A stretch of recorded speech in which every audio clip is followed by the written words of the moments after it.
টাকা উনি অবৈধভাবে টাকা ঢুকায় র্যান্ডম মধ্যে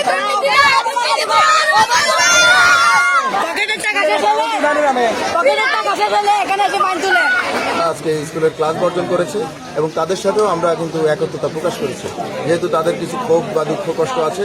তো আজকে আমরা স্কুলের কার্যক্রম বন্ধ রাখছি।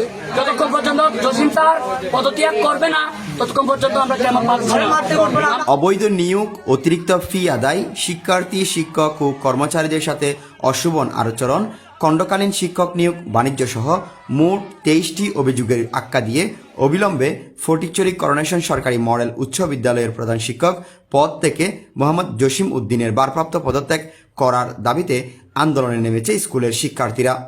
মঙ্গলবার 27 আগস্ট সকাল 11টায় প্রতিষ্ঠানটির মূল ক্যাম্পাসের সামনে ওই বিক্ষোভ করেন কয়েকশো শিক্ষার্থী। একই দাবিতে ক্লাস বর্জন করেন শিক্ষার্থীরা। এ সময় ইএনও মুজাম্মেল হক চৌধুরী উপস্থিত হয়ে শিক্ষার্থীদের দাবি মেনে নিয়ে ভারপ্রাপ্ত প্রধান শিক্ষকের বিরুদ্ধে আনীত অভিযোগ তদন্তের জন্য 1 মাসের সময় চেয়ে ওই শিক্ষককে 1 মাসের ছুটিতে পাঠিয়ে শিক্ষার্থীদের শান্ত করেন।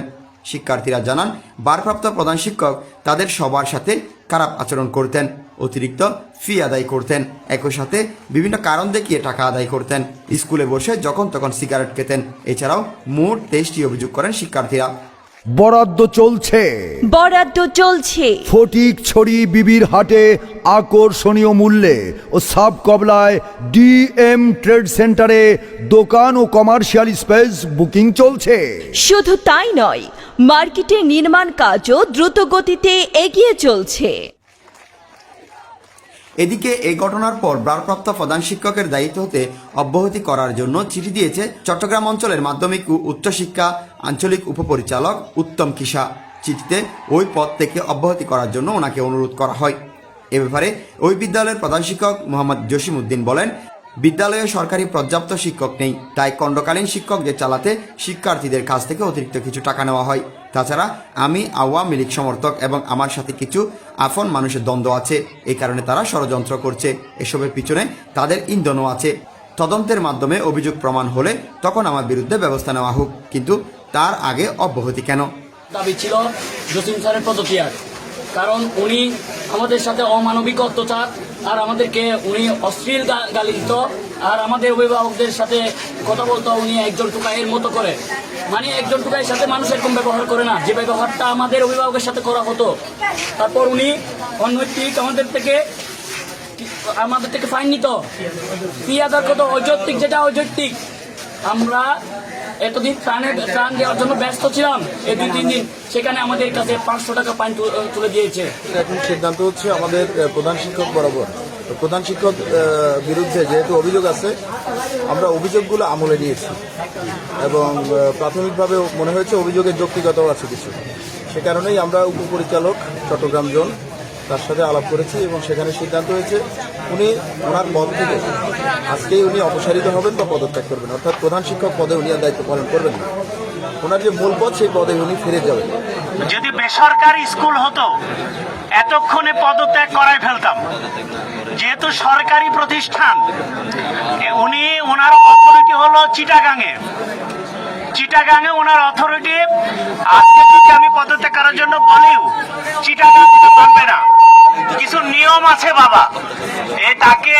প্রথমে তাকে চিঠি দিয়ে জানাতে হবে যে আপনি পদত্যাগ করেন। মৌখিক বললে এটা বিশ্বাস করবে না।